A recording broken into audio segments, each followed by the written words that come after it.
Hello and welcome to The Price of Music, brought to you by Music Ally, the show that's fascinated by all the fun and games and finances of the music world, as explained each week by me, Steve Lamack, and him, Stuart Dredge. If you want an easy guide to what's going on in the music biz and how it all works and how the figures stack up, then here we are. Although, as always, we'll start with a big number this week, a very big number, which is $100 billion. $100 billion relates to YouTube, I believe. Yeah, I was going to say Dr. Evil, but I'm not going to call YouTube Dr. Evil because Google doesn't do evil, as we know. So YouTube had this event last week called Made on YouTube, which is kind of its big, it's half like bragging about how great it is and half announcing new features. And its CEO got up and said, yeah, we've paid out more than $100 billion in the last 4 years. That is not just music, though. That's everyone who gets paid by YouTube. So it is musicians in the music industry, but it's also every YouTuber you can think of. It's also media companies who do so. So it's like all the payouts coming from video being watched on YouTube is $100 billion in 4 years. Mm-hmm. That's a big number. Is it when any company announces how well it's doing, is there at the same time a fear that this will cause an immense backlash from the people who are making stuff and feel that they aren't getting paid well enough, though, despite the fact that they've paid out $100 billion? Is $100 billion enough? Well, that's it. I mean, do you know, it's not, a few years ago, the music industry was regularly having a go at YouTube for not paying out enough. And that would have been the direction then. But in the last few years, everyone seems very happy with YouTube. Like the labels have stopped, because I think they're getting a lot more money now because it has a subscription service and that's been growing. So yeah, I don't know. I mean, if you're a YouTuber and you're not getting much money, you probably are looking at this going, well, it's all going to Mr. Beast, not me or whoever. Yeah. I was trying to do some reverse engineering because YouTube has given out some music stats in the past. But it's a while. So it was like 2022, YouTube said it had paid out $6 billion to the music industry in the previous year. And I was starting to think, well, can I work out how much of that 100 billion might be music? But it's difficult because they've not updated it since. But It was 6 billion a few years ago to music. So it's big. But, right. Let's do our top 3 stories then, which we picked out for you this week from all the goings on that we've seen reported over the past 7 days. We'll start with this, our first story, our top story. More than 400 artists have pulled their music from streaming services in Israel as part of a campaign called No Music for Genocide. Meanwhile, and you may have seen this one, Massive Attack have pulled their music from Spotify in every country around the world. It's 2 stories really, although obviously linked around the same issue. Should we take them one by one? What's happened and what are the implications of these announcements, starting with the 400 artists? Yeah, this is a delicate one, isn't it? It needs a bit of explaining. This was announced last week, and the reason they've been linked is Massive Attack announced them both. So Massive Attack are kind of key. But yeah, so it's called No Music for Genocide. And it's a new campaign describing itself as a cultural boycott against apartheid, occupation, and genocide of Palestinians. So it's very much about what's happening in Gaza at the moment. Mm-hmm. And as you said, more than 400 artists have basically said, we want our music taken off every streaming service in Israel. We don't want to be making money from streams in that country. And it's people like Fontaine's DC, Kneecap, Massive Attack, Amor and the Sniffers, Enter Shikari, Venus Arroyo. I mean, it's being led from the UK, I think it's fair to say. These are all big artists in the UK and Ireland. And you could also say that these are artists who have been making their views known about Gaza for a while now. So it's the most politically engaged with this issue, what's happening there, I think, who've started this. And it was quite interesting reading the wording around it. So they're comparing it to 2 things, basically.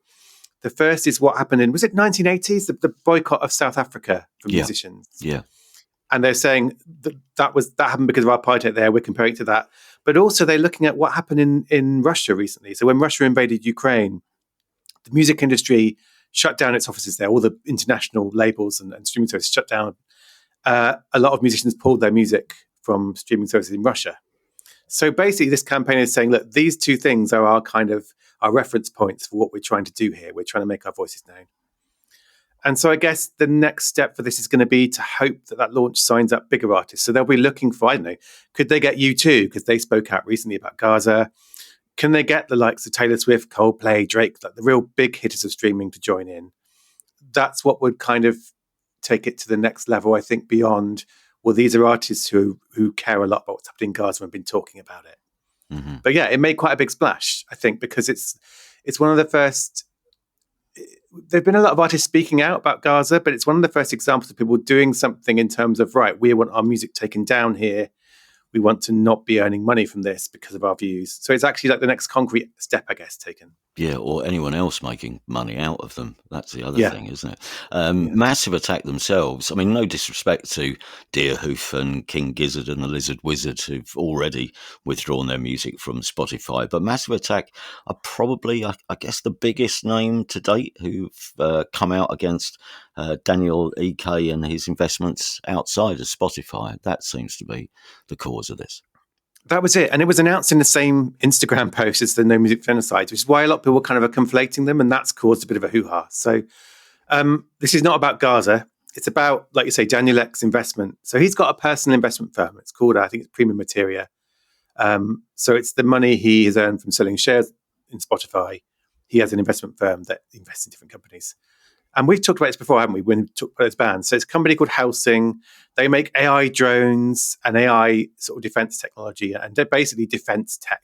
Mm-hmm. And yeah, Massive Attack talked about basically they don't want the money of fans and the creative work of musicians to, and the quote was, that ultimately funds lethal dystopian technologies. And that's why they're out. And it caused some afters. So like this happened, this social post. And then very quickly, this company, Helsing, put a statement out saying, our tech isn't being used in war zones other than Ukraine. So what they were saying was, I don't know if I'm paraphrasing here, we're the good arms guys. We're being used to defend Ukraine. We don't sell our stuff to other countries, and we're not being used in Gaza. And then a Spotify exec called Joe Hadley, who's like quite a senior exec at Spotify, he posted a comment on Massive Attack's post saying, one, Spotify and Helsing are two totally separate companies, and they're not involved in Gaza. And he said, actually, what I thought was quite interesting, we might come back to this. He said, I know that because I asked that myself internally, which kind of hints at within Spotify, even quite senior execs there have been a bit like, hang on a minute, what is this company about? Where are they selling their arms to? We want to know too. Yeah, I mean, because this brings up the questions, really, doesn't it, about how much does this hurt Spotify? Because probably it's a drop in the ocean financially for them, but reputationally, this seems to be where it's beginning to hurt, that they're being drawn into these kind of debates. Yeah, do you know, a few months ago, I was at an industry event, and I was talking to someone who was quite senior in the industry, who I won't name. And they were like, watch this story, because right now, Deerhoof, no one who's not a Deerhoof fan knows who Deerhoof are, but he was like, this is going to grow, I think, and it's going to become more of a problem for Spotify. And kind of, you can see it mounting, like you say, Deerhoof, King Gizzard and Lizard Wizard, now Massive Attack. And I was looking at, so Massive Attack, I mean, the music's still available. It's taking a while to take it down, but they have around just under 8 million listeners on Spotify, which is a weirdly big number. If you think back to the old days of music industry, 8 million people listening to you every month sounds like a lot. But like you say, in Spotify terms, they're not one of the biggest acts, and it won't hurt the company. But tell me what you think of this. I feel like Massive Attack have got influence in terms of other artists. I think their voice is quite loud, like in terms of their political engagement. And so I think them talking about this is going to bring it to the attention of more artists and give it more publicity. So I think the impact is less about it costing Spotify any money, other than the ripple effect of other artists who may read this and go, I'm going to look into this. What is this Helsing company? What's going on here? And what about Massive Attack themselves? How much of a dent will this put in their income? What's the cost of their stand, do you think, roughly? I mean, there is a cost to it, because 8 million listens a month, that's at least 8 million streams, probably more. And streaming will be a lot of their revenue. But I mean, they put on big live shows. So they have a live business. They have other streaming services. So I think Spotify is about a quarter of the global streaming market. So, 75% of it is still getting streamed from Massive Attack. So I think it's definitely a financial hit for them. And it's a stance that's going to cost them some money. But I don't think it's going to imperil their income overall. If that makes sense. And it may actually drive some listening elsewhere. It may drive people to go and buy their stuff. So there may be some Well, maybe some, I want to say some upside, but that's not why they've done it. I'm sure there's not any kind of sense of that. It's and Yeah. the other thing I suppose here is it going to impact users? Like, is there going to be a I don't want my subscription to fund the arms industry ultimately movement? And I suppose my pragmatic suspicion is it won't. Like, not as a meaningful proportion of Spotify subscribers are going to Mm. suddenly go. But I think it will cement the views of people who don't like the company for other reasons. So people who already think I don't like the royalties model or I don't like streaming. And now its CEO is funding AI drones. So I wonder if that dystopian technologies line is going to stick a little bit more than the company would like. Okay. But yeah, I think the main thing is now. I think it's a thing that Spotify responded to very quickly, and that I think that suggests that it realizes that this is not a great position to be in. For people to talk about how your boss is funding the arms industry, and so that line about two separate companies, I think that's not going to hold that long because he's the chairman of this company and he's invested $100 million in it. But so I think we'll see more. I think we'll see more artists maybe talking about this, and the question is whether it goes beyond Massive Attack in terms of profile. Like, would there be a bigger artist who pulls out? But I also think we may see Spotify coming out and talking more, trying to combat this. Combat's the wrong word, isn't it? trying to something that isn't a word related to wars. This in the coming weeks. Yeah. Story two then. Live Nation and Ticketmaster are being sued by the American regulator, the FTC, for, and I'll put this next phrase in quote marks, for illegal ticket resale tactics and for deceiving artists and fans. I mean, this sounds like it's quite a major accusation, this, isn't it? Mm. Who are the FTC and what are they claiming Ticketmaster are doing allegedly illegally? Yeah. Do you think this is the show we've done that's going to most likely to get me in trouble somehow? Yeah, quite Various possibly. ways. Quite. But we're just loading it up with contentious stories for you this week, Stuart. Yeah. So this is basically it's a big lawsuit from the big competition regulator, not the big kind of financial competition regulator in the US. It was rumored before last week that it was investigating the company, and then it's dropped. So yeah, basically what it's saying is that Live Nation and Ticketmaster, while they talk about fighting bots and fighting ticket touts, ticket scalpers from the US, actually it claims they're kind of, if not colluding with them, they're kind of turning a blind eye to what they do. And so the essential accusation is they turn a blind eye to people buying thousands of tickets that they shouldn't be able to buy. And then they make money from it because those tickets are then sold on the secondary ticketing market. So it was basically saying that, and there's a quote here, I'll quote it, it's probably easier. So in public, Ticketmaster maintains that its business model is at odds with brokers that routinely exceed ticket limits. So that is kind of when you can only get 8 tickets for an event and they're buying 8,000. Quote again, but in private, Ticketmaster acknowledged, and they have a bunch of emails and messages, receipts here. Ticketmaster acknowledged that its business model and bottom line benefit from brokers preventing ordinary Americans from purchasing tickets to the shows they want to see at the prices artists set. So that's the main accusation here, is that Ticketmaster makes a lot of money from secondary sales. I think there's a number in the... Yeah, stop there a second. How is it making money from secondary sales? So you can sell secondary tickets on Ticketmaster, the secondary part of the platform. Right. And it takes a fee on those. So when someone sells a ticket, resells a ticket on Ticketmaster, it takes a fee. In the lawsuit, there's a figure saying it made $3.7 billion in fees on resale tickets between 2019 and 2024. Right.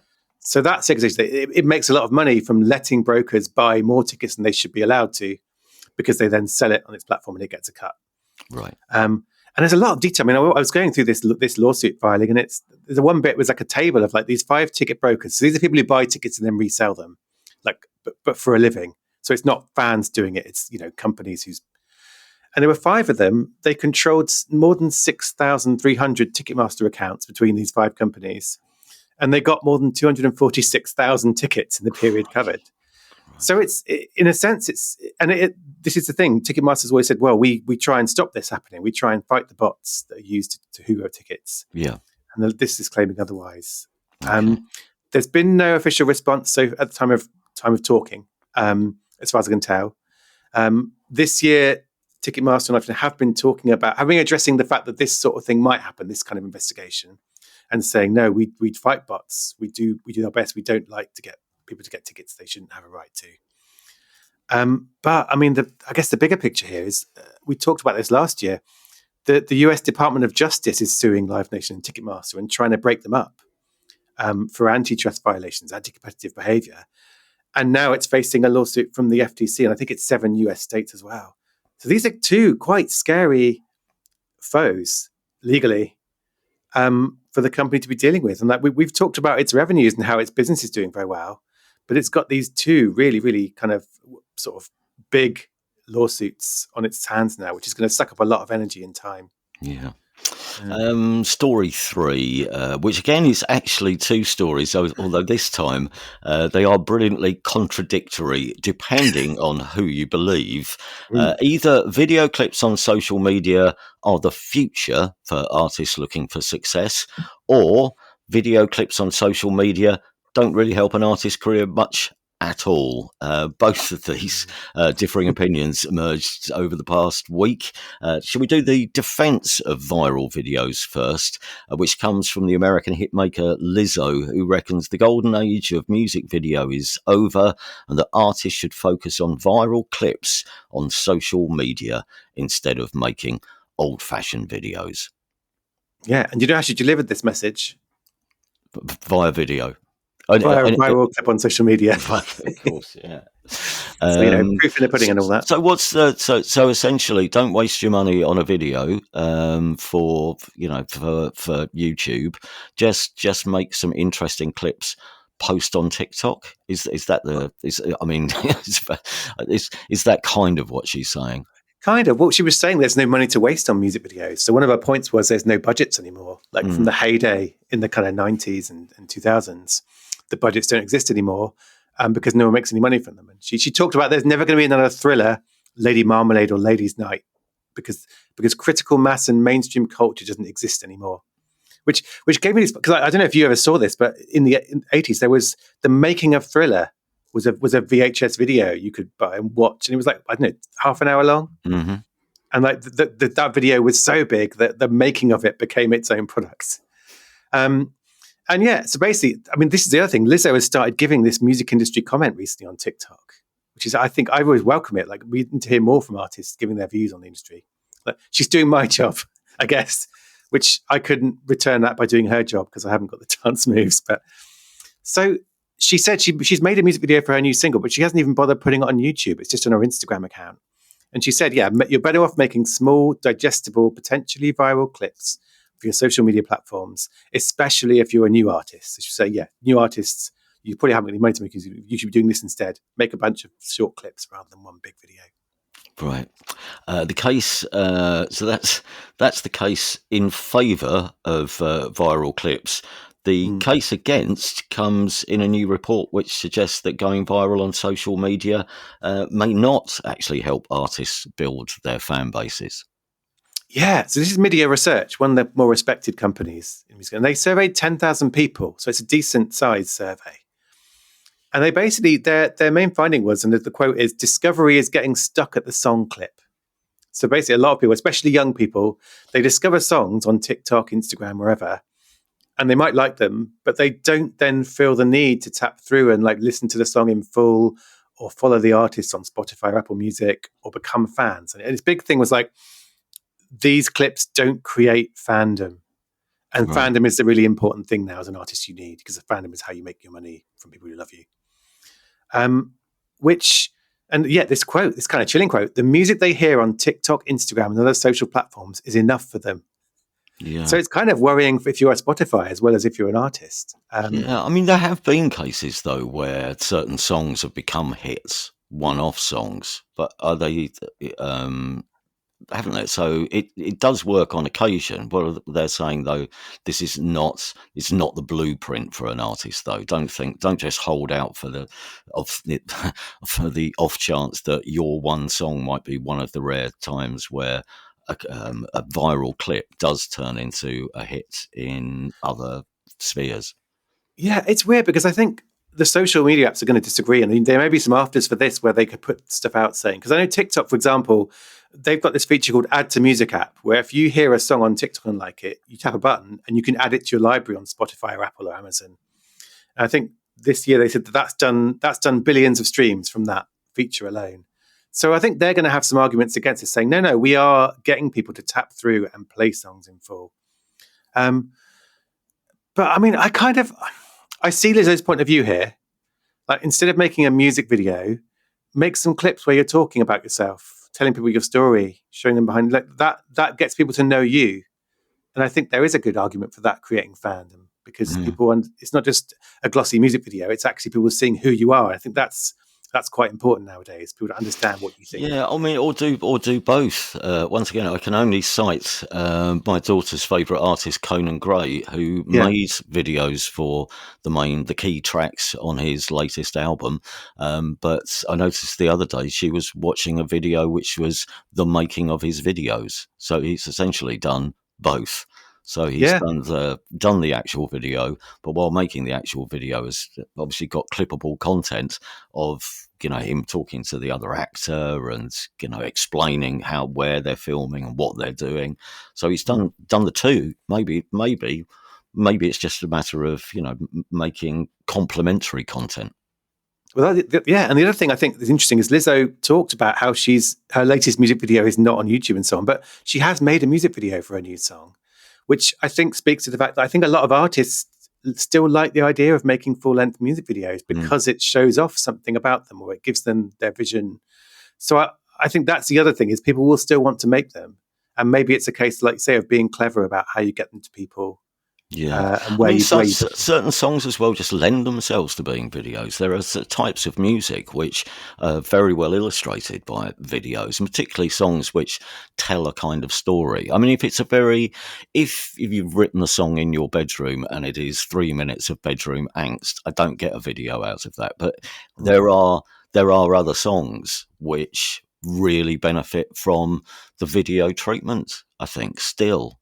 I would say, and aren't, you can't clip out. I mean, you can clip out one chapter of a book and say, look, this is the best bit. This is why you should, invest in the whole book.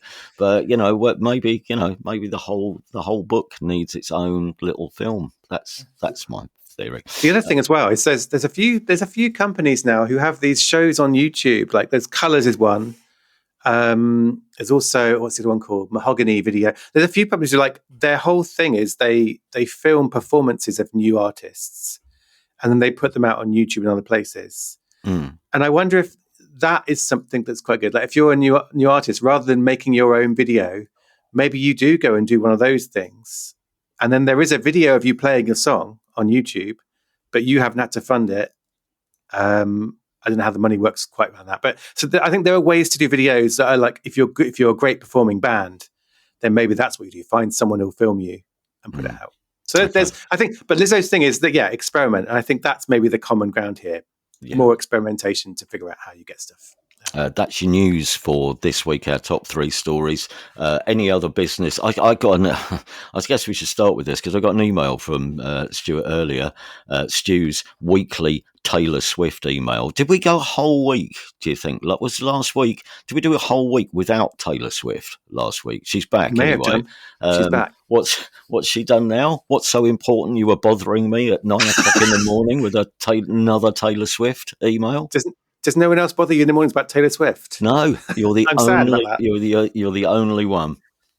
Okay, so her new album's coming out 3rd of October. It's going to be inescapable over the next kind of week or two, everywhere, every platform, everything.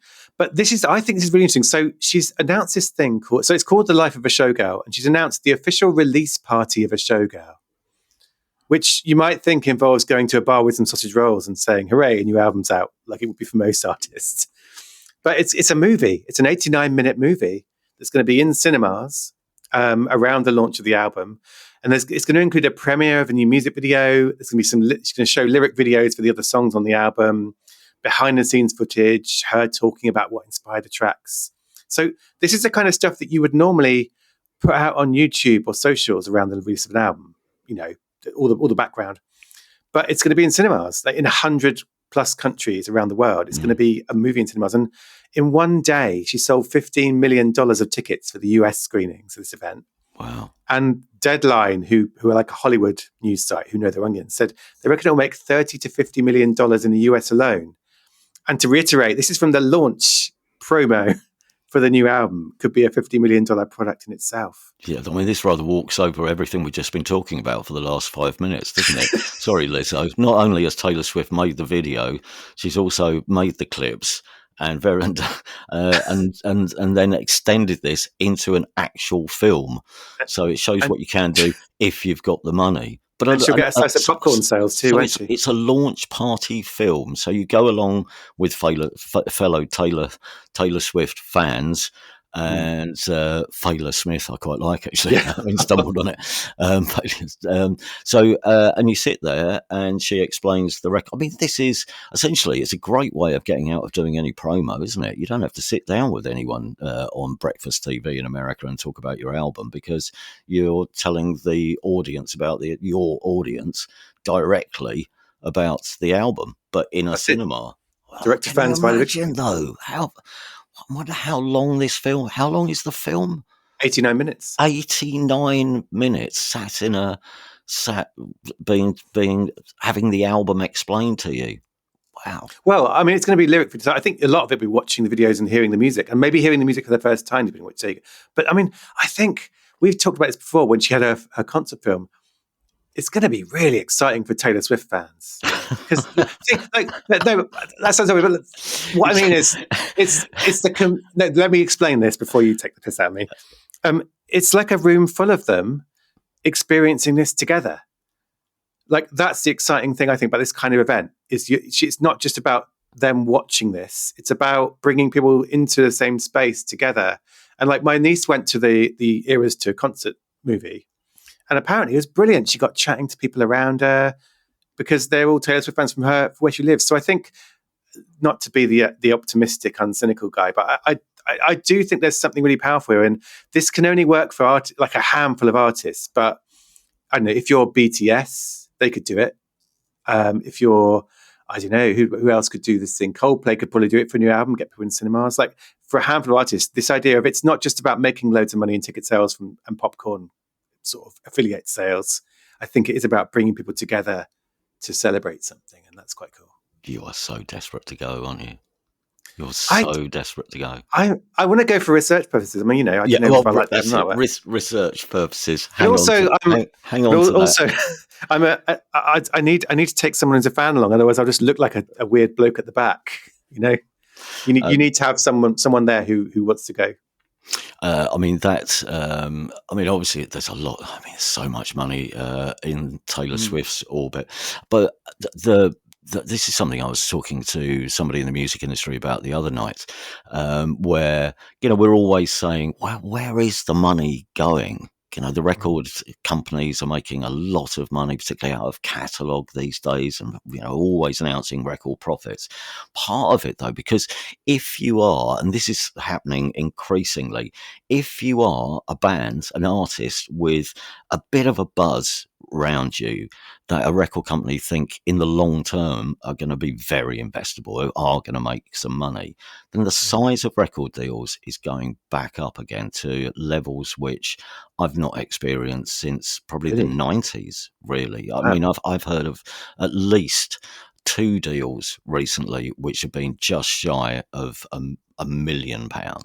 And even over here, a couple of guitar groups have signed for in the region of £350,000. When everyone has got used to the idea that getting an advance of £40,000 was payday, was amazing, and that's if you're lucky enough to get an advance at all. But off the back of this, and this goes back to the States though, then this news came along because there's this artist.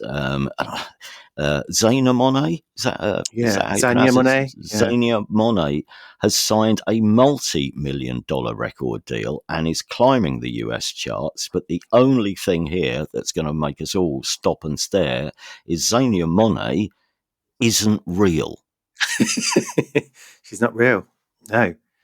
This is the latest AI artist. So this was an article. So this is Zania Monet. She's an R&B artist.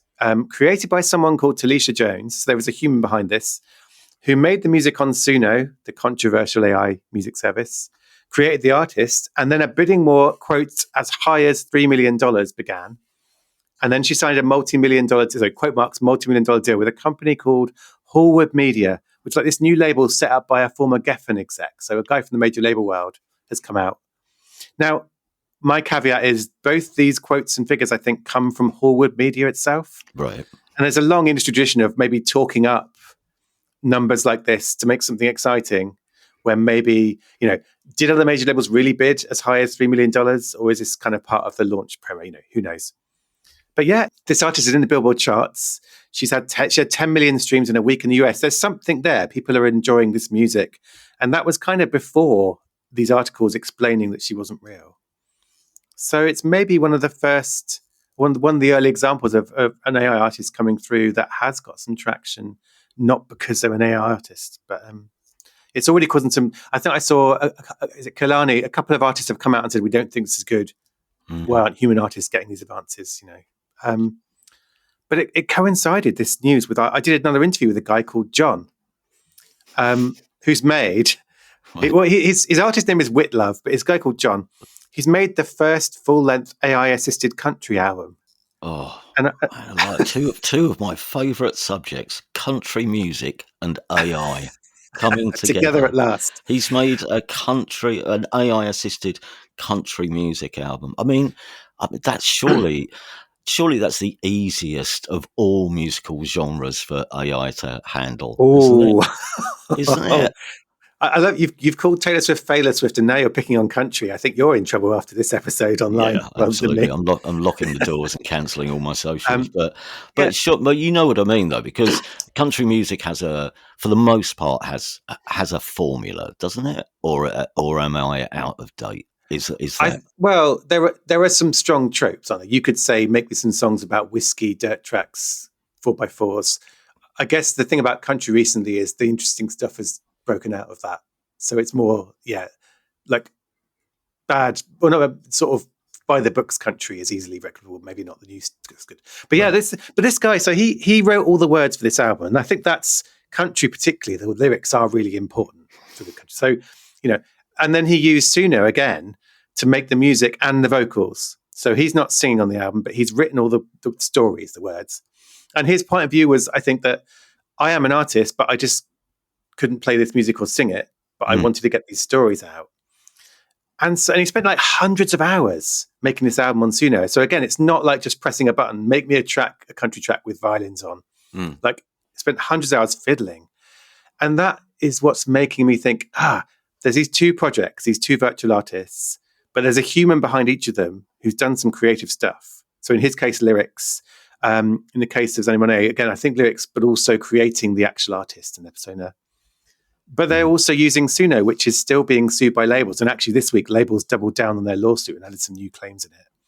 So it's, and his interview, he actually said, I think about these ethics and I would rather have artists be paid for their work when they're trained. So there's obviously he was aware of some of the ins and outs. Yeah, I mean, this is interesting, though, isn't it? Going back to, if you've got an AI artist taking up the space of an actual human artist in the charts and being offered, allegedly millions of pounds, which could have been spread around a bunch of different artists rather than going to a songwriter. But in this case, on the one hand, he's basically said, I haven't found the people to make the record with, so I've made it with AI. That would be his argument. The opposing argument would be, you have just put 4 session musicians out of work who could have been the band, who could have created the music to go with your lyrics. Do you see what I mean? Yeah. And I'm not having a go at you, John. I understand it's, in some ways, being able to do it all yourself means you don't have to have constant arguments with a drummer who doesn't play rhythm. So I sort of get it. But those are the arguments, because AI, as in this case, because this is the overwhelming argument, isn't it? How many jobs is AI going to wipe out? And in this case, it would be the the musicians' jobs. But as I say, John, I'm not having a go at you. I'm not having a go at country music. I take everything back. You very much were having a go at country music. Yeah. But he did say, actually, he wants to work with humans. He hopes this will be a stepping stone to realizing his work with humans in the future. So he's okay. All right. I think it is a reminder, I think, that there are humans behind some of these AI artists, but there's also a very, very complicated mess of ethical, moral, like philosophical issues around it, which is why I find it so fascinating. It's why I like these stories, talking to those humans and what they're doing and why. Let's finish with a stat and a story. And finally, this week, why are lots of Spotify listeners checking out My Humps in 2025? I just want to leave that hanging for a little while. do producer Joe, do leave that in, even though if it's edited out and put over a piece of music, someone's going to create an AI track with just that line on it. What's the deal? Yeah, so this Spotify puts the stats out. So this 20th anniversary, which I'm sure you were celebrating, of Black Eyed Peas' My Humps, which is one of those stats. I mean, I don't like these stats when it reminds you how old you are by saying it's 20 years since My Humps came out, 30 years since this album. Blah. But yeah, so 2.4 million people have discovered Black Eyed Peas for the first time this year through My Humps. And its biggest day of streams ever was in June. Wow. For a 20-year-old track, and apparently 60% of those people discovering Black Eyed Peas are Gen Z, so young people, which ties in. Do you remember we were talking about TikTok's Song of the Summer earlier this month? And the second biggest song on TikTok was a 2009 track from Black Eyed Peas. So there's this weird thing happening where these old tracks by that kind of group are suddenly, there's no big reason. It's not like it was in a certain Netflix drama, or it's not one of those sync stories.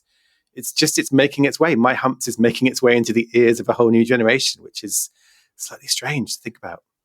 But, I know I said that was our final story, but can I just mention a couple of listeners who've been in touch on the subject of? Well, it's this week's instalment in our great album filing debate. So thank you very much, Dave Sparks, who says on the subject of filing records, which was brought up on your pod, how do you file Ben Folds and Ben Folds 5? Obviously, Ben Folds goes under F. But Ben Folds 5, being the band name, would presumably go under B. But then it feels odd having them not together. In my own collection, says Dave, I've filed them both under B. And it pains me every time I look at it. And Ian, same here. I've got lots of Ben Folds 5. And I think it's B because Ben Folds 5 came first. So you've already got Ben Folds 5 under B. And when the solo stuff comes out, I think you put it next to it like he has. I think he's right there.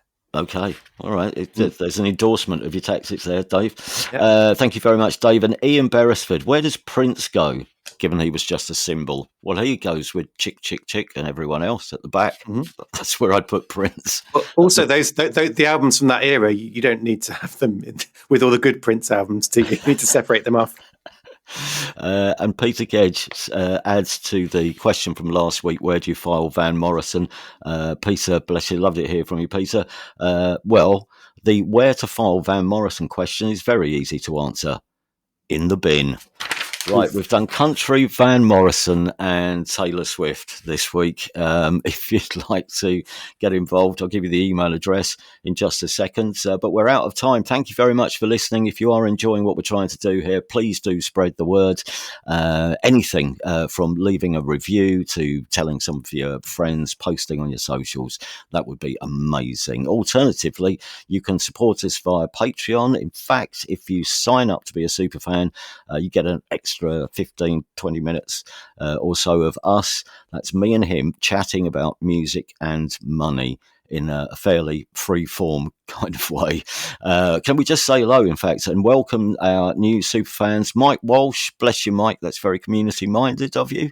And Mark Ayres. Thank you, Mark, for your support as well. If you would like to join us, you can become a superfan of the show at patreon.com/thepriceofmusic. Alternatively, as I say, if you just like to get in touch with us, you can use our socials or send us an email. Anything you don't understand about the industry or how it works, or something that you think we may know something about, we may be able to make sense of for you, or indeed any guidance or advice from the professionals. It's the Price of Music Podcast at gmail.com. That's the Price of Music Podcast at gmail.com. Until next time, take care of yourselves. Bye for now. Goodbye.